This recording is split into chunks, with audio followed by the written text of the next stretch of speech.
This is Stygian Sagas, dark fiction read by the author. Tonight, More Than Echoes.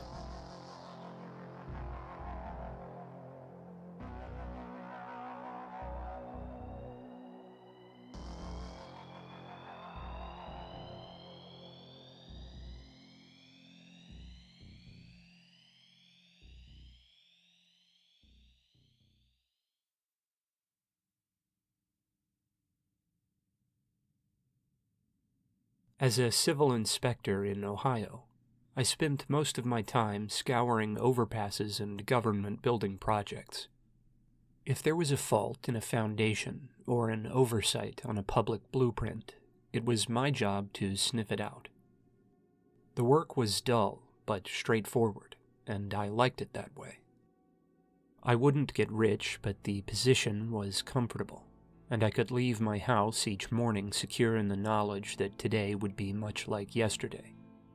That comfort was stolen from me in the spring of 2019 by Cincinnati's derelict subway tunnels, and I haven't worked a day in civil inspection since. In the early morning hours of March 3rd, a tiptoeing earthquake rattled windows in Georgetown, a small community along the Kentucky border. It was so subtle that most residents weren't roused from sleep. A passing shudder of this table or that floor lamp all that spoke to the creeping seismic activity beneath the soil. Generally, this wouldn't have meant anything to a Cincinnati-based civil inspector living 40 miles away, but cruel circumstance would make it my problem. Someone associated with the city government, whose home was along Brighton Avenue, started raising stink about a dip in the roadway that jolted the passing traffic. Supposedly, the problem was a sudden development. The word about the tiny Georgetown trimmer reached Cincinnati, and suddenly every voice in local government was ablaze with references to structural stability, theorizing about sunken ground or displaced earth. The long-abandoned, half-completed subway system beneath the city ran right under Brighton, which only served to throw more fuel on the fire. Despite the fact that there had been no measurable tremors in Cincinnati, it was fast decided by people with frayed nerves and few wits that an inspection was needed. No one wanted to be the one who was fingered for doing nothing if anything went wrong. So dollars would have to be spent to see if a minuscule earthquake had managed to shatter several feet of concrete from 40 miles away. When straws were drawn to see who would get that not-so-illustrious job, my name came up. Though I didn't see any reason to justify the city's worry, I wasn't about to turn down burning through a paid afternoon strolling an empty tunnel for my wages.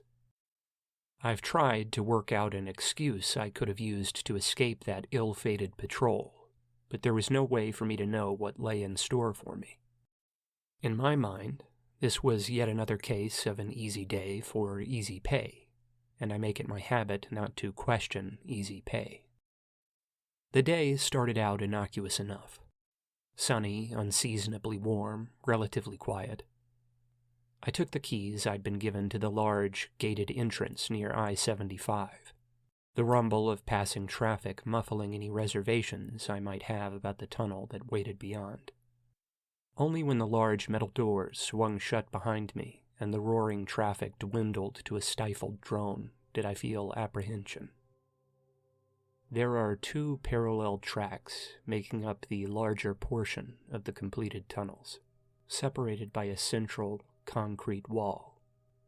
The wall is punctuated here and there with cramped 6-foot-high access passages, meant to give maintenance crews the ability to slip from one to the other on foot.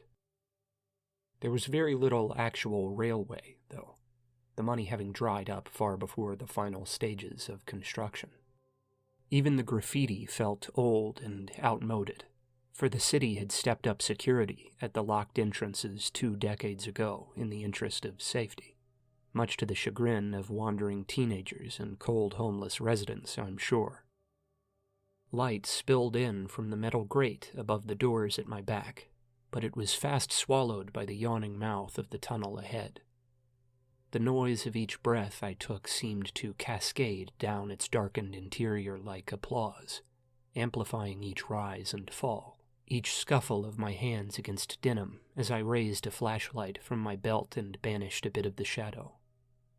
My first step sent a stray stone skipping along the time-stained concrete, and, foolish as I knew it was, my heart leapt at the sound. I forced myself to move forward, keeping myself distracted by scouring the ceiling for cracks or degradation in the roof, and scanning the paint-spattered walls for signs of failure, but I never quite got comfortable. Each footstep sent ripples of sound through the dark. Rats scampered the floor at the edges of my sight, fleeting shadows within the shadow, and their muffled pattering seemed almost deafening to me. Though I had no reason to fear, I became conscious of the fact that I was trying to minimize the noise, almost tiptoeing through the tunnel.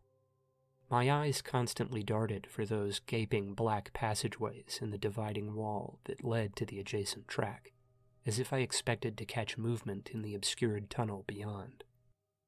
I never saw anything but the wriggling shapes of rodents. Aside from the almost imperceptible rumble of distant trucks overhead, I heard no human sounds save my own in the subway. Perhaps it was this paradoxical loneliness beneath the bustling city that made me feel like such an invader, I told myself. Gradually, a station opened up before me, with the dividing wall between the tracks dying away and the platforms rising up to either side. Stairways disappeared into solid concrete ceilings, filled in the better part of a century ago when the city ceased production. I felt a bit better here, somehow less threatened in the open expanse of the derelict station. It was a far cry from the confined tunnels and the mental images of lurking figures conjured up by that barren dividing wall. I clambered up onto the nearest platform, the largest in the station, and scanned the steadfast walls, finding little of note save the preponderance of genitalia amongst the graffiti. There was no sign of wear and tear, the old construction having been built to last. I tapped it with my knuckles absently as I moved along, a barely audible tribute to the last century's engineers, who had built such an underappreciated and indestructible bunker.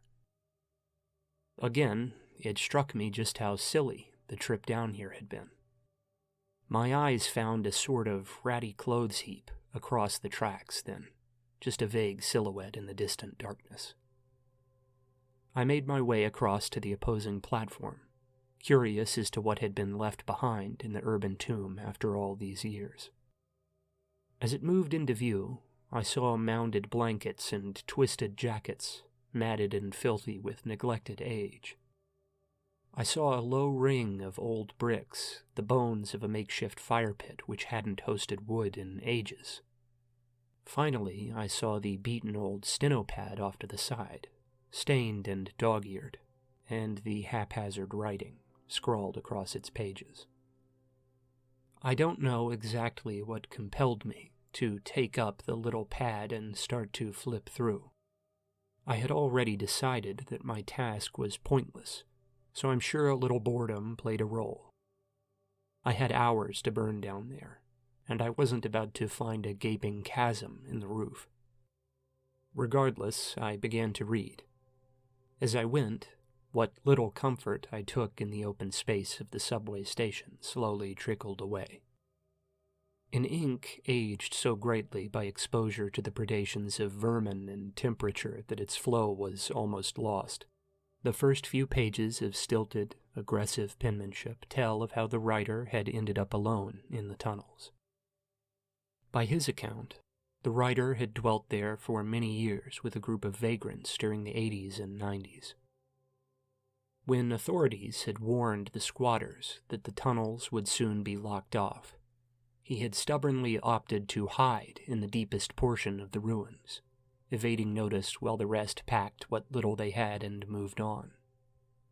When the barriers clanged shut, He had crept back to his accustomed spot on the platform, determined to either survive on a combined diet of stolen canned goods and trapped rat, or die on his own terms in the tunnels. There was only cursory information about what had led to his presence there, however.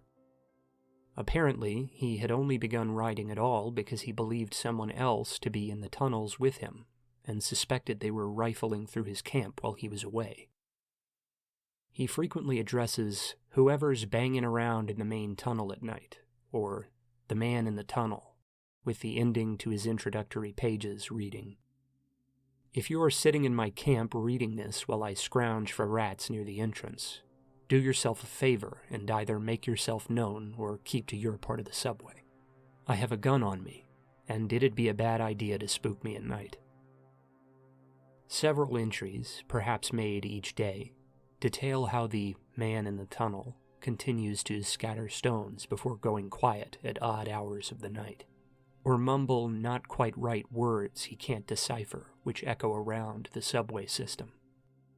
The speech was described as sounding deaf, as if the speaker were slightly mistaken and atonal, but couldn't detect the difference. Never could he catch a glimpse of this person. The one weak flashlight he'd had on him couldn't reach far down the tunnel, and his unwanted guest always seemed to go silent as soon as the writer was awakened or alerted by the noise. Then comes the fourth entry, when things get very eerie. An old cat who would come down into the tunnels through a tiny grate to hunt rats and poke around his camp, dubbed Ollie by the writer, had been missing the day of the prior entry. The writer had taken to calling for him whenever he went into the tunnels or got up from his perch on the platform to stretch his legs. When, on that second day, the writer finally managed to drift off, he was awakened by faint, distant calling from far off down the tunnels. Again, he described it as slightly off, as if spoken over chewed food. He swears in the notebook that the voice was calling Ollie over and over, in much the same tone and rhythm that he had called the name before.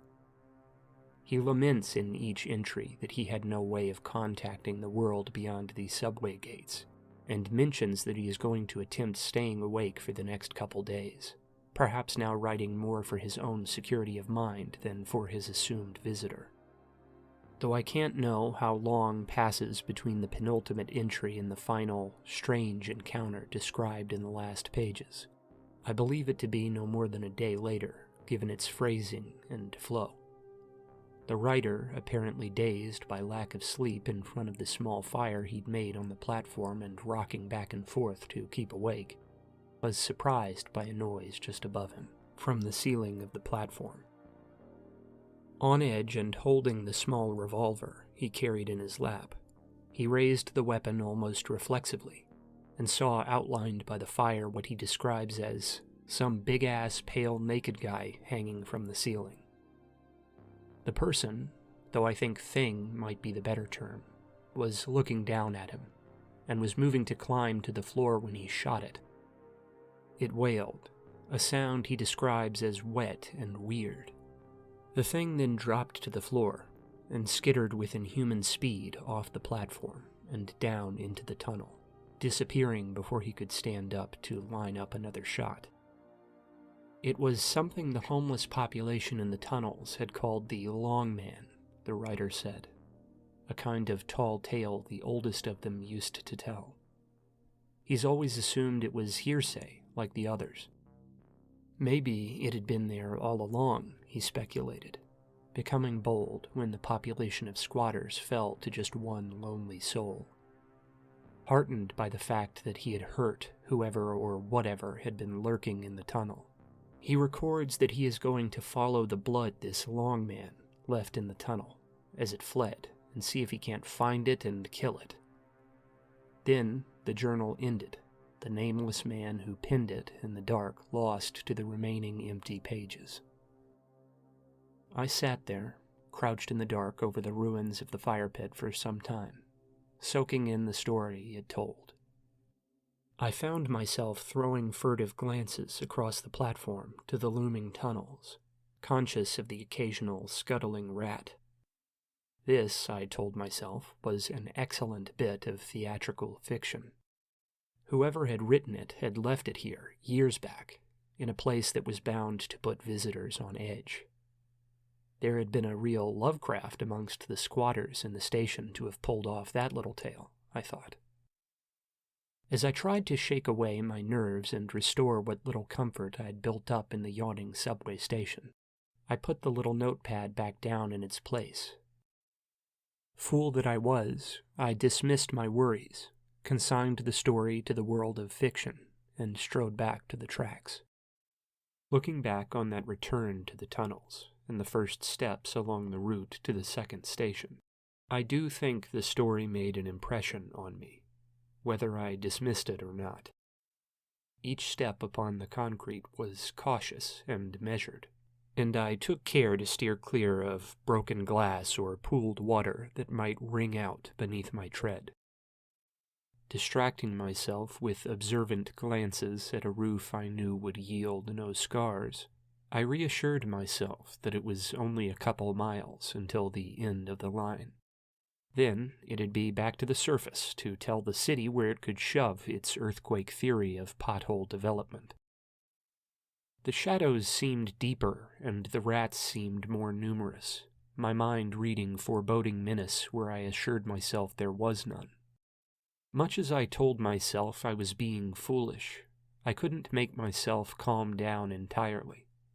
I almost made to whistle or mutter to myself just to break the silence and prove myself a fool, but I couldn't bring myself to do it. I just kept my head down and moved along. It was only when I came into view of the second stop along the tunnel that I was given pause. Somewhere in the gloom up ahead, barely captured beneath the waving beam of my light, a snap of motion caught my eye, barely visible across the intervening 100 yards or so. In a flash, it sank behind an intervening concrete pillar and out of view near the farther tunnels. I froze, processing the motion, my head spinning as I went through an animalistic on-the-spot internal debate over whether to cut out the light and try to hide. Though it had only been visible for a moment, I could have sworn the thing that moved was ahead, lurching backward out of view. It took me a moment to gather myself, but I was emboldened rather than frightened when I heard a stone clatter in the distant tunnel. I strode forward, light in hand, speaking for the first time since closing myself into the echoing vault. "Hey," I shouted. "Whoever's up there, I'm not here to run you off." The words of my supervisors came to mind, a warning to watch out for vagrants in the tunnels. Suddenly, my mind felt at ease, giving a familiar shape to the nervous tension I'd felt in the dark. I had no idea how a homeless resident would have found their way back in here, but perhaps I'd found the fiction writer from the prior platform. "I'm here to check for damage," I told the empty air, my voice amplified by the soaring, arched ceilings. "I'll be in and out, fast as can be." I moved out into the station, the echoes of my footfalls once again deafening. I shined my light into the oncoming tunnel, but saw nothing save dust and distant darkness beneath the beam. I scanned the platforms and saw this junction was much the same as the last, vacant and gaping. Only several trash heaps and scattered hunks of debris littered the ground, and the ceilings were as sturdy as they'd ever been. Again, I called out to the darkness, and again, no response came. I spent a moment debating whether to proceed, but ended up deciding against an early retreat from the tunnels. After all, I was familiar with the overpasses and derelict buildings of the city, and I was no stranger to squatters. If I didn't bother them, they wouldn't bother me. That's what I kept telling myself, at least, forcing each step and scanning every aperture in the dividing wall between the tracks. There was more debris from construction here, with piles of pallets and bundled piping pressed up against the dingy walls. I made an effort not to pry too much, keeping my eyes forward, hoping whatever homeless person I'd spotted just sat tight and let me get my ill-advised rounds over with. I spoke now and then, laughing off the futility of the search for flaws in the structure, making sure I made my position known in the dark. "Stupid I'm even down here, really," I told the dusty, stifled air. "Managerial shit, big waste of city dollars. What can you do, though?" The words were torrential in the confines of the subway, but I felt more secure. I wouldn't be sneaking up on anyone in here, and now that I was convinced there was an occupant, that was my best bet to keep the day simple and straightforward. I wasn't about to rock up on some spooked homeless guy in the dark. The more I thought about it, though, the more uncomfortable I became. As concrete as the simple idea of squatters had been, and as glad as I was for my apparent solitude in the tunnel, I couldn't reconcile one thing. The longer I walked, the more it gnawed at me, until I slowed to a near crawl the better part of a mile from the second station. The last opened up before me, still and silent, and I halted the words of warning I'd been forming just as they began. Whoever it was, they had never once used a light. I'd never seen a flash in the dark or a stray beam bouncing off pooled water. What kind of squatter didn't need a light? I hesitated a moment, but then second-guessed myself. As I threw a cursory glance around the empty station, I shook my head, trying to dispel some of the nervous twitching I'd become accustomed to in the tunnel. There was nothing here, and there wasn't really anything left to the tunnel system. Right ahead, where the tracks should have continued, they terminated in a big cinder block and cement barrier that marked the end of polished construction. If they weren't here, they weren't anywhere. I supposed I'd just mistaken an odd shadow or water-stained blotch on the wall for motion in the last station. I scoffed for an audience of no one, mocking my own hasty judgment, laughing it off like I hadn't just shit my way down the last track. I pressed forward to the barrier, feeling I owed it to myself to at least check that before I turned to go. Then I could at least try to tell myself I'd been nonchalant down in the subway. It was only when I drew near, high on the feeling of relief that had flooded me when I found the last station empty, that I grew nervous. In the lower right corner of the barrier, several of the large bricks had been dislodged and shoved free, bathed in the dust of intervening years. Through the hole trickled dingy, tepid water, pooling on the empty concrete of the station's tracks. It looked too old to be freshly made, I thought. No tiny earthquake could have shaken those stones loose anyhow. I sloshed through the shallow water, dropping to a crouch before the gap, shining my light through in search of some kind of chasm or damage. I hoped to see only the mounded rock and poured concrete of the construction team's patch job, but I wasn't to be so fortunate. Beyond, the ground grew rough, hewn rock and jagged stone over which a slow, sickly stream bubbled. It ran through a little tunnel no more roomy than a crawl space, bubbling up from some cold spring beneath the ground. It was the first real sign of wear and tear I'd seen down here, but it left me with far more questions than answers. The tunnel had apparently been plotted with the aim to steer clear of the river. The construction must have grazed a subterranean spring, I wagered, perhaps without the notice of the original planners. The years had done the rest, eating through a path towards the derelict barrier. The water would have had to work fast, though. Could it even have carved the little creek bed that fast? And how in the world had it shifted the cinder block of the wall? Perhaps there was a homeless resident in the tunnels, I reasoned.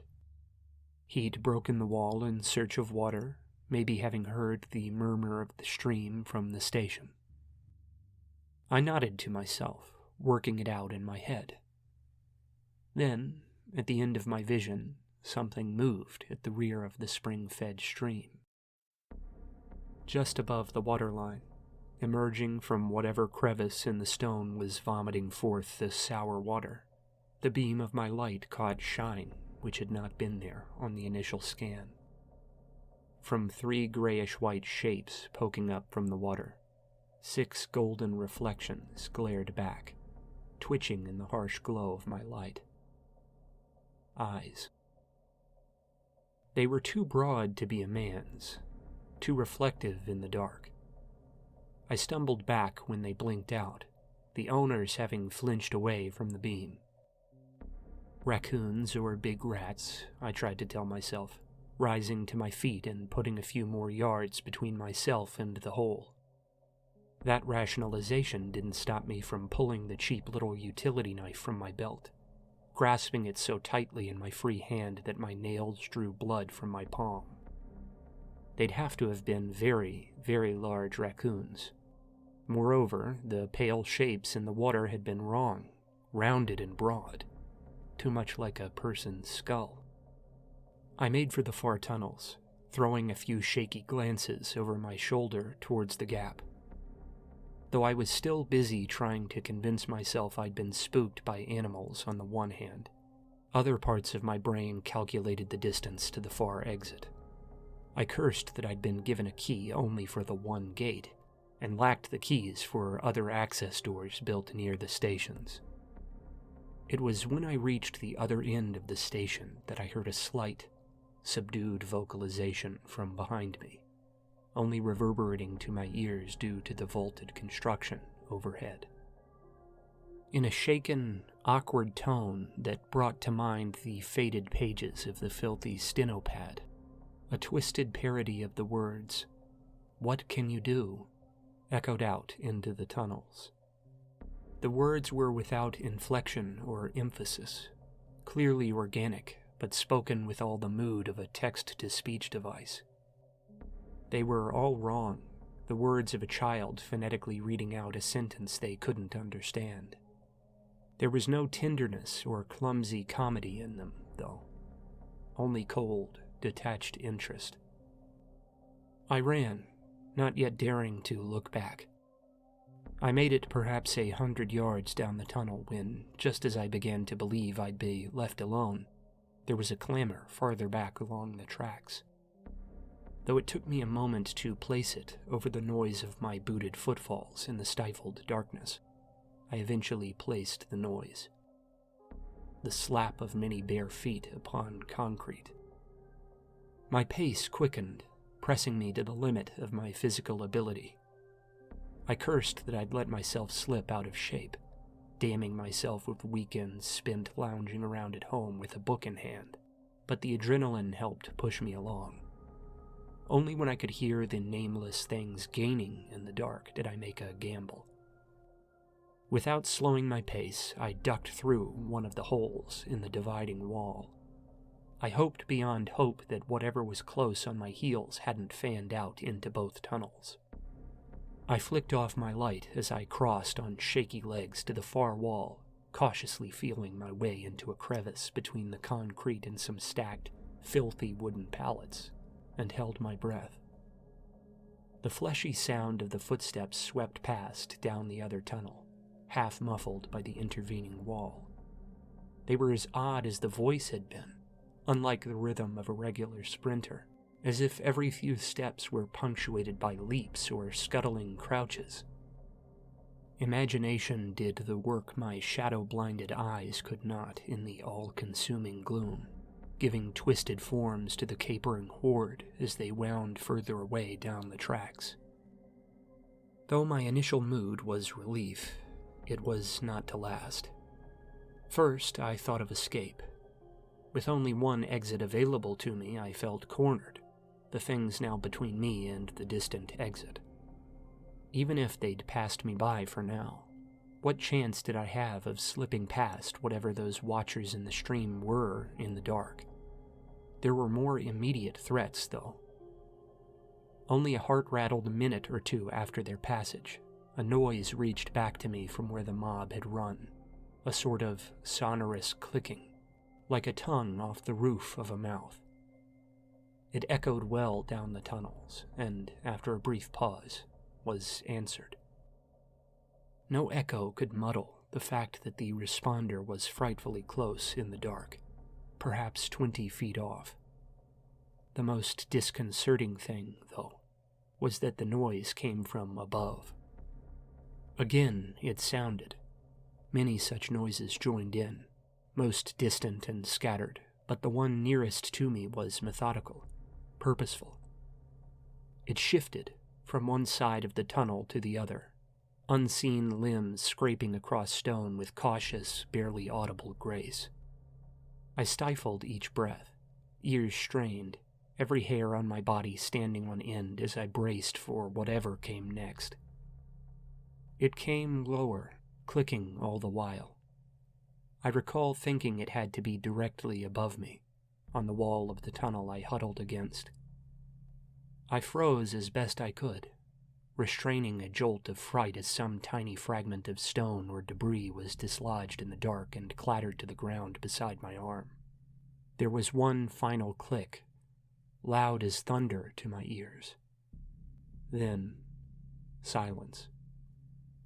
What came after happened in a flash, but my experience of it is sticky and slow, stretched wide by tension.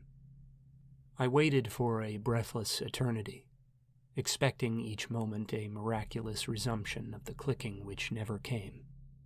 My knuckles must have been blanched white in the dark against the knife. Every muscle in my body tensed like coiled wire. When the hand brushed against my throat in the dark, I don't think the grasping thing on the wall knew what I was. It was probing, suspicious, but not decisive. I didn't give it the time to figure out, though. I would like to say I put a bold plan of action into motion, reaching just as planned when the cold, unseen fingers grazed my skin. I reacted in a blur of spastic flailing, though. Still, it likely saved my life. The ropey, spindly thing above me had come quite close, and I got lucky with the jab I made in the dark. My knife found purchase, leaving my hand wet with warm, irony blood. I wasted no time in drawing back, hitting the grasping thing again and again within the span of a few seconds. As if just finding its voice, the thing screeched.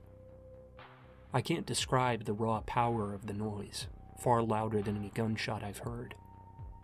The cry ruptured my right eardrum and left my head spinning with near concussive force. There was a clattering of limbs as it fell, rolling from on top of me to the ground beside the pallets, rasping and thrashing. I was stricken several times, fracturing a couple ribs in the process, but in the rush of the moment, I didn't feel the clumsy, desperate strikes as any more than dull thumps. I scrambled to my feet, backed away along the wall, and panicked. Fortunately for me, my addled brain made the right call in the moment. I resolved to flee, with the light on, knowing there were others in the tunnels who would know my position. What was not fortunate, though, was that my light first fell upon the thing that grasped me in the dark, giving me a clear glimpse of what the forgotten writer with his steno pad had termed the Long Man. This was an apt name. It was too stretched, too elongated, too see-through. Its organs and veins were visible in the beam, black against the milky pallor of the semi-transparent skin. Far taller than a human being, it was wiry but light, likely weighing no more than I did. Its hands, oversized and sporting flexible, tapering fingers, clutched at a cluster of open wounds along its neck and chest, which pulsed blackish blood at each pump of its dying heart. Its eyes, two impossibly large orbs above a wicked-toothed mouth and a skeletal, flattened nose, found mine. They were a shocking amber and almost comically wide. Frightened. I can't forget the sight of the thing, much as I've tried. Though it was only a startled second that I looked upon its dying form, I know I'll remember every shady detail until my final days. Still, it served to shock me into motion. I wheeled about and ran for the exit, aware of scattered screeches and clicks in the tunnels as other long men closed on my position. I kept expecting them to pour from the holes in the dividing wall, or to drop down from the ceiling above like leaping spiders. They never interfered, though, at least not directly.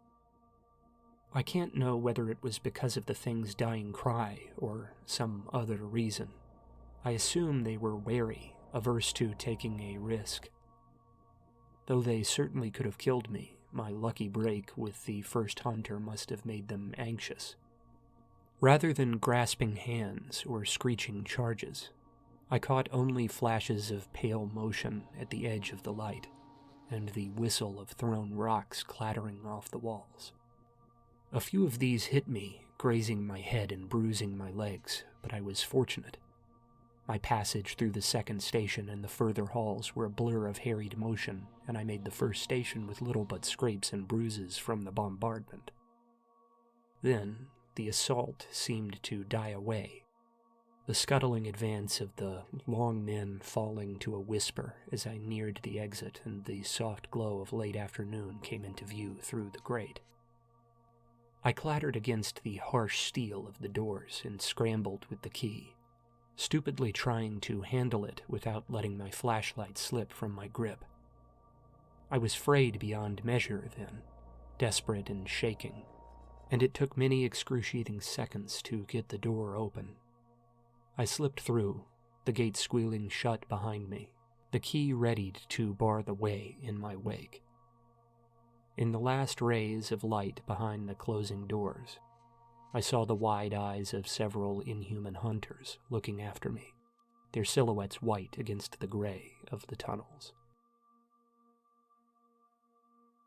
I told my supervisors there were dangerous squatters in the tunnels, never letting the truth of the situation slip. When the police came to question me in the following days, I told them much the same, recasting the encounter as one of urbane violence rather than a monstrous encounter. Though I'm sure they sent men into the tunnels, no one has ever followed up with me. I've never found it odd that the city began talks about filling in the tunnel system entirely soon after my inspection. The attempts to rebrand the half-completed subway as a moody club or concert venue died away too, with the city largely ceasing all public references to its moldering project. While my peers ummed and ahed over why the struggling budget was being tapped for so wasteful a purpose, I kept my mouth shut. I think I know why the city, slow to awaken and slower to action, moved so suddenly to seal off the passages. I also think I know why the city moved to distance me from work, silently severing me from the job.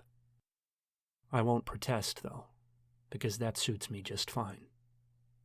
I have no desire to ever be underground again.